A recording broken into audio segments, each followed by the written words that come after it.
Negotiations to secure a ceasefire in the Gaza war have resumed in Doha, with the intelligence chiefs of Egypt, the United States, and Israel in attendance. This is what Egypt's state-affiliated Al Qahira News TV and sources have informed us. Meanwhile, Israel's evacuation order for the entirety of the Gaza city is causing mass suffering. This is what the United Nations has said on record. Bodies are filling the streets in Gaza city, and at least 30 Palestinians have been killed as Israeli soldiers storm the Tal al-Hawa neighborhood of the city, as per Gaza's Civil Defense Department.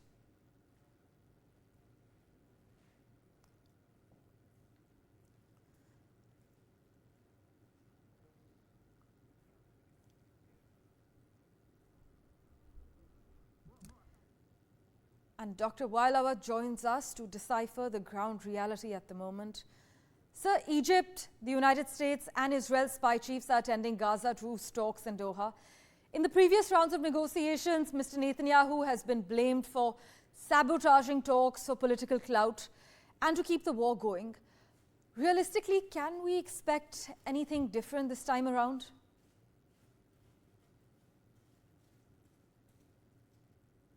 Well, you see, the only U.S. have already taken stand to support Israel fully, militarily, politically, regionally, and globally. So there is no question of the United States being a peace broker in this deal. It's just a pressure applied by the United States on the allies like Qatar, where they are putting pressure on Hamas to succumb and come to the table only to surrender, which the Hamas have already made it very clear that they will not do so, neither by the pressure from the Qataris nor from the pressure from the United States. So the discussion is on, it's just like a palliative treatment. You're prolonging the life of Netanyahu in office and also prolonging and making the more suffering for the Palestinians.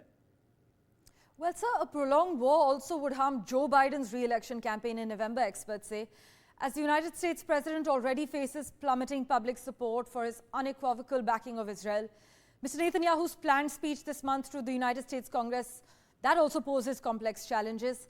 Help us decode what's happening. Politically, what is the United States up to?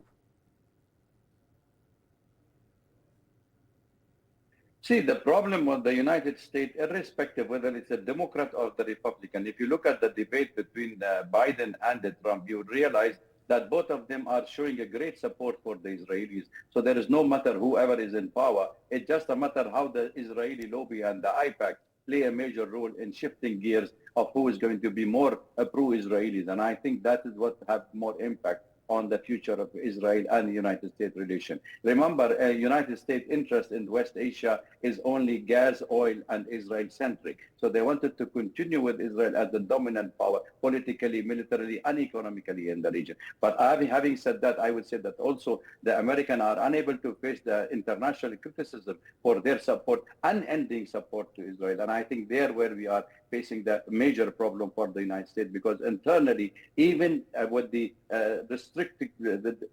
the stringent law they are trying to put against the demonstration, anti-Israel feeling in the United States, they are unable to do it because they uphold the values of democracy and freedom of speech and all these that America have been trying to sell to the rest of the world in the unipolar world. The world is no more unipolar, and the United States realize that. And there are many voices in the South and even multipolar world where they wanted to see a change, they wanted to see a restructuring of this war. And I think the outcome of this war in Gaza will also give the whole international community a voice to make sure that they respect and adherence to international law and UN Charter is a must for all the nations who is abiding who are member of the United Nations.